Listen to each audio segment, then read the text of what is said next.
Good evening everyone and welcome back to the match here on WWE 2K25. This one is a prelude to our Hardcore Championship Monsters Ball match at our pay-per-view on Sunday. In this one we will see Raven going one-on-one against Sabu. I often forget just how good Raven was. I know he's sort of like, he's one of those guys that's really slept on. No one really talks about Raven that much, but he was successful in WWE, in ECW, in WCW, Ring of Honor, TNA, MLW. The guy was a massive success everywhere he went.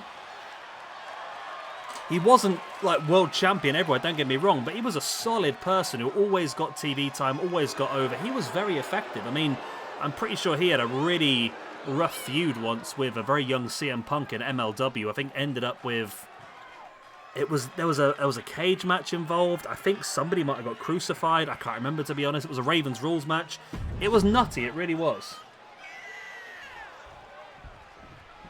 And his opponent then will be the Beacon himself, Sabu. So we've used Sabu a couple of times this year already. Where does he sit in the ranking system? Currently on +2 after 17 matches. He's had 2 matches this year and currently sits on 0 overall from those 2 matches, so 1 win, 1 loss. So 17 matches overall. How many's Raven had? Raven's only had 2. No, Raven's had 9. Sorry, ignore me. My brain was not reading numbers correctly. Then Raven's had 9 matches. Nothing in 2024 or 2025. We had 6 matches in 2021, 2 in 22, 1 in 23, and we haven't used him since. I'm assuming those 6 matches in 2021 may have been part of the original Hardcore Championship tournament. But here we go then, Raven in his 10th ever match up against Sabu. Both of them aren't necessarily very highly rated, but they're sort of where I would expect them to be. In the grand scheme of our ranking system, I think if these two guys are balancing out with as many wins as losses, I think that's probably about right for these two.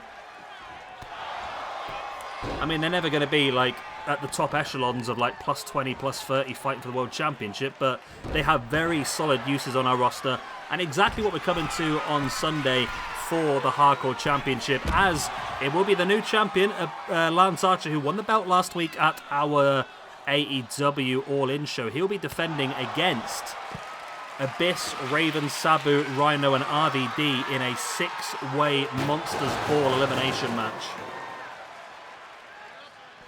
It's going to be a goodie. And of course we're getting New Jack as well this week, aren't we? I mean, he's already come out, hasn't he? I'm recording this a little bit ahead of time. Look at me, I'm a few days ahead. Not like me being ahead of schedule, is it? So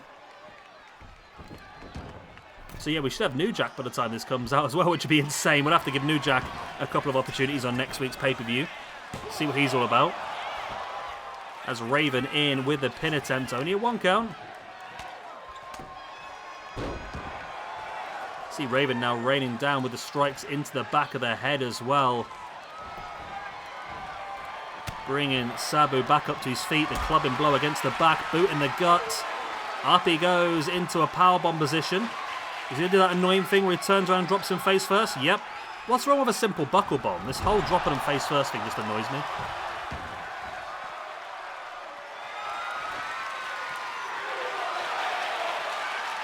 Raven's grabbing himself a ladder. Not quite sure what the point of a ladder is in this situation, to be honest, but they're not the best at using this in the game, are they?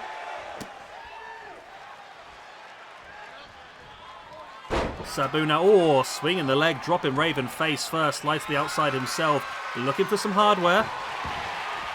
We have a table now. 2 things that AI are not very good at using, a table and a ladder, okay.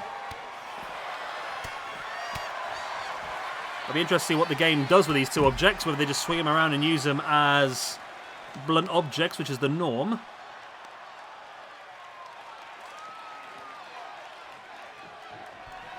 Sabu now twisting away at the neck. Oh, Raven though with a knee right into the head. Interesting what they do. This is an Extreme Rules match, but I think the game still has pinfalls and submissions in the ring only, I believe.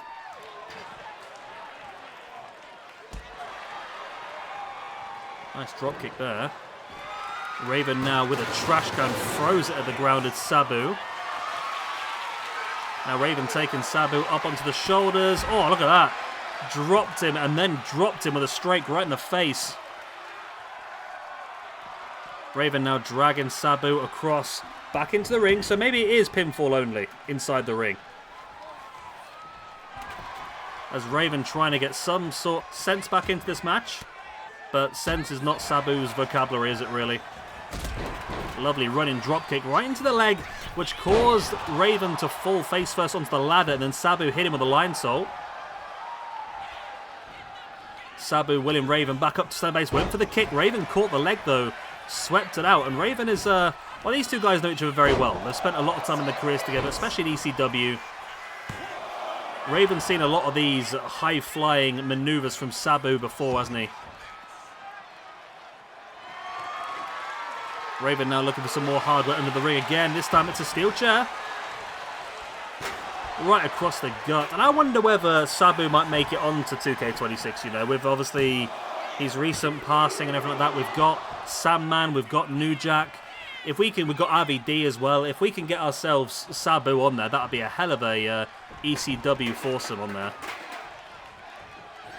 It's a knee into the back of the head there by Raven. Interesting what they do next year as well with TNA, whether they include more TNA people. I've got a feeling they might next year, you know.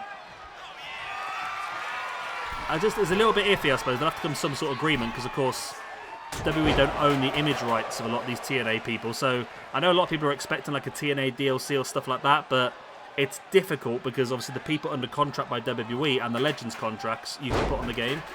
People who are not contracted by WWE can sometimes become an issue. I mean, it was only a few years ago, weren't there, where somebody tried to sue the WWE games because, was it Randy Orton's tattoos? The person had created the tattoos for Randy Orton and designed them, and they were claiming that they still owned intellectual rights for those tattoos because they designed them, and they tried to sue the game for using the tattoos, but I don't think that ever came to fruition, did it?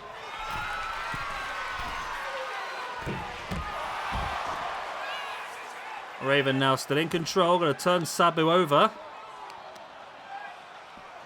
And a boot right into the back of the leg of Sabu, then straight into the ankle as well. A knee in the chest. Brings Sabu back up to a standing base. Raven in control again. Send him, no. Tried to send him back into the ring, but Sabu turned it around.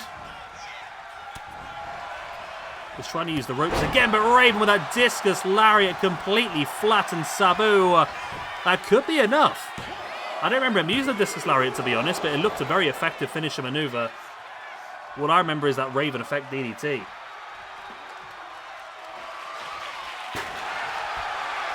Raven now with the steel chair. Right across the gut twice of Sabu. Drops the knee into the face. And here we go, this could be that Raven effect. Boom, there it is. That's game, set, match, surely. For the 1, the 2, and the 3. Raven picks up the win and the all-important momentum moving forward into the pay-per-view. Raven gets himself a +1, which puts him +1 overall now. And Sabu with that loss. Oh my god, I completely... Is that okay? Did I ruin something? No, it seems to be okay. Sabu with that loss, that puts him down to a +1. So both guys... oh, getting too excited here. Both guys have evened out now on a +1. And that momentum, like I said, is in the hands of Raven now, moving forward into that 6-man elimination Monsters Ball match. It's going to be interesting. It'd be nice to see. I know it sounds, I mean, the more I look at it, I mean, looking at Raven, Sabu, Rhino, and RVD, and it's like it's an ECW match. But all 4 of those guys did participate in TNA and were all involved as well. I mean, I was tempted to try and put in Jeff Hardy, to be honest, but yeah, we've got the Hardys already in a different match. There was so many more people that I just, the longer I go, like I missed this guy, I missed that guy. I was looking at Mr. Anderson the other day, Drew McIntyre that we haven't used either, and there's just so many good names. We've got the X Division Championship match. It's already an 8-man elimination match. I'm thinking we could have put Jerry Lynn in there, but hey-ho. We can only squeeze so many people in, can't we? There's always next week. That's the way forward. There we go. Great win then for Raven. Please do like, subscribe with the good stuff, and I will see you again tomorrow. Tomorrow is the pay-per-view day. We do have 1 pre-match, maybe 2, depends if I'm feeling cheeky or not. Currently, Joe Hendry is going 1-on-1 against Eric Young for the YouTube Championship. However, I don't know. I'd say there's people that I've missed that I'm tempted to try and squeeze in here and there, but we'll see how things go. I'm a love you, leave you. Good night. God bless. Everybody saying goodbye.